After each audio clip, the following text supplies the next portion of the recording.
Hi, my name is Evan Carter. I'm a reporter with Michigan Capital Confidential. Today I'm joined by Democratic gubernatorial candidate Shri Thanedar.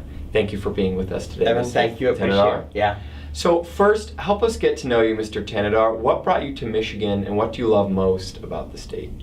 Well, I came to Michigan first time in 1982. I got a job at the University of Michigan as a postdoctoral scholar. I had just gotten my PhD in chemistry, and I got a job paying me $12,000 a year. And Michigan is important because Michigan is where I dreamed about my American dream. And when I came back to Michigan in 2010 to restart my business after having lost it in the Great Recession, Michigan allowed me to do my comeback. And so I owe a lot to Michigan. And the reason I'm running for governor is to give back, help for what Michigan has done for me.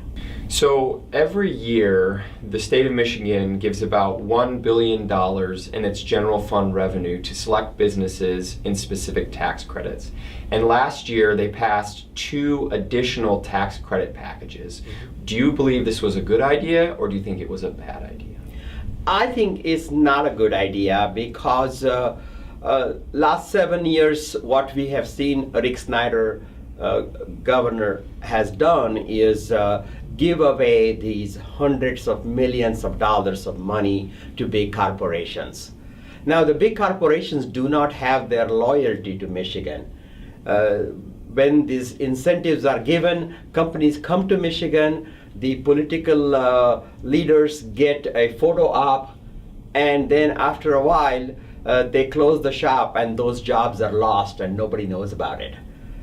I think I call these Band-Aid solutions. What we need is a fundamental change. And that can only happen if we invest in people, meaning we help people acquire career and technical skills and vocational skills. So once we have a skilled workforce, companies will come to Michigan and set up a shop, and they won't move because they have good workers.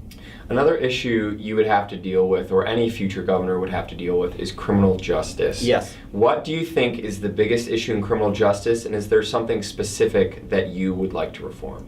There is a lot that can be done. Our prison systems are broken. We spend over $2 billion in prisons. I would start with decriminalizing marijuana. And I would expunge and pardon any non-offenders that are in the prison for small marijuana possession charge. We spend $40-some thousand per prisoner, while we're spending $9,000 per student in our education system. And that just don't make sense. We need to work on eliminating privatization of our prison services. That has not paid well. It hasn't saved any money for us, and it only ended up lowering the quality of service. I would also focus on diversity training, because more than normal, disproportionately higher percentage of people of color get arrested, get charged, and a lot of that has to do with diversity training, sensitivity training, training to healthcare workers, training to law enforcement. So there's a lot that can be done. And finally, I want to eliminate gun access to domestic abusers. I would like to make a registry of all domestic abusers and make sure that they never get access to guns. In 2008, former Governor Jennifer Granholm signed the Renewable Energy Portfolio Standard, which was expanded in 2016 by Governor Snyder.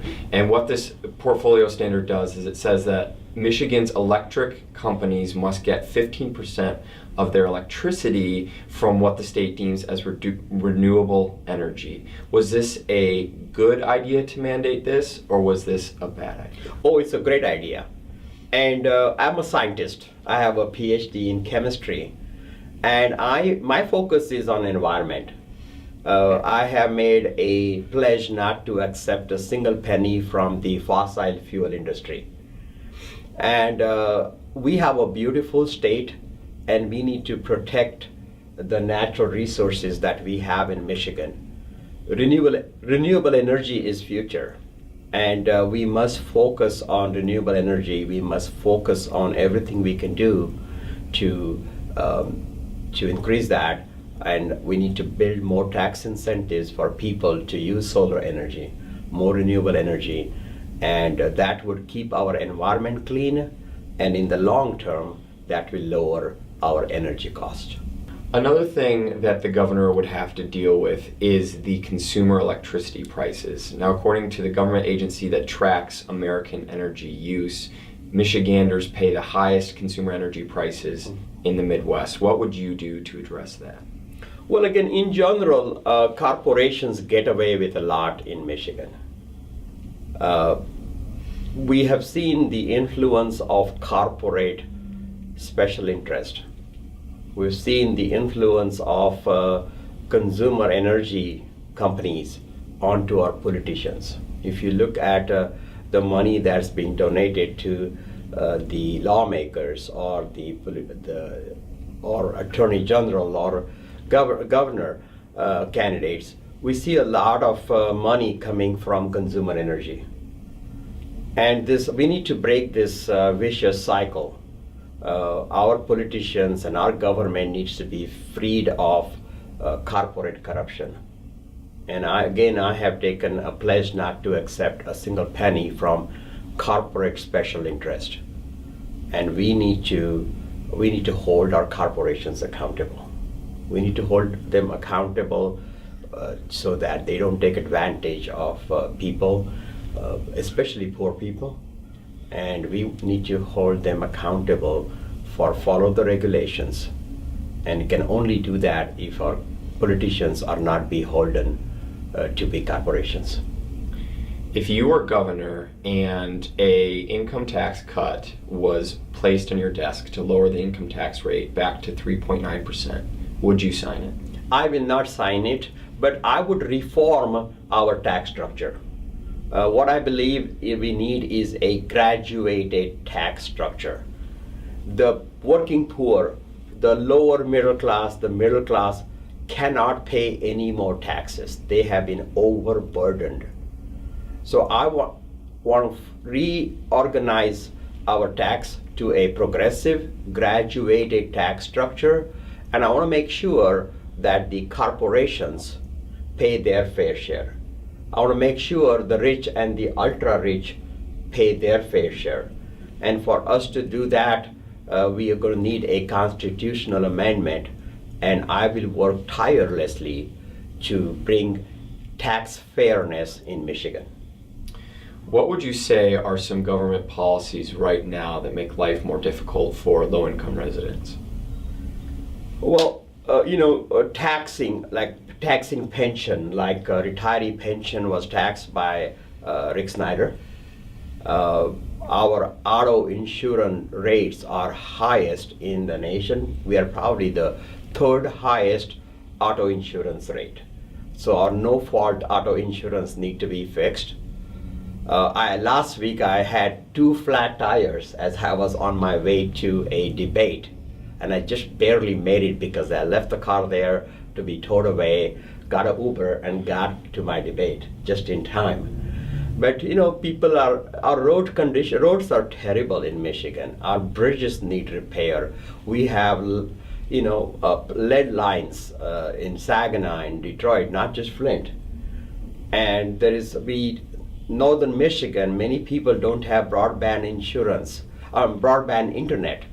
So there is just so much that we need to invest in our state and in state's infrastructure. And that's going to take a lot of money. And we're going to need to do that. So, what do you believe is the biggest issue facing Michigan right now? Many issues, many problems. I'm a problem solver, and Michigan needs a problem solver like me at this stage. But I want to be known as the education governor. Our education has slipped from top 10 in the nation to in the 30s. We need to put more money into our education. We need to respect our teachers as the professionals that they are. We need to pay them well. We need to have more support staff in our schools. I want to shut down for-profit charter schools because I believe no one should be profiting from our public schools. So once we make our schools stronger, our communities will be stronger.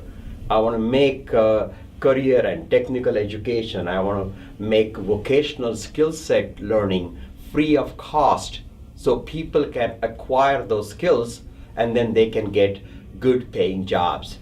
So again, we need to put people over corporate profits.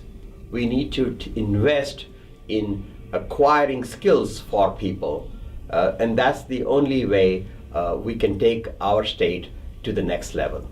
Well, Mr. Thanedar, thank you so much for being with us today. If you would like to see more interviews like this, we'll be doing a number of interviews with candidates for governor in the next couple of months. For more news on policy and politics in Michigan, we invite you to visit micapcon.com or look us up on Facebook.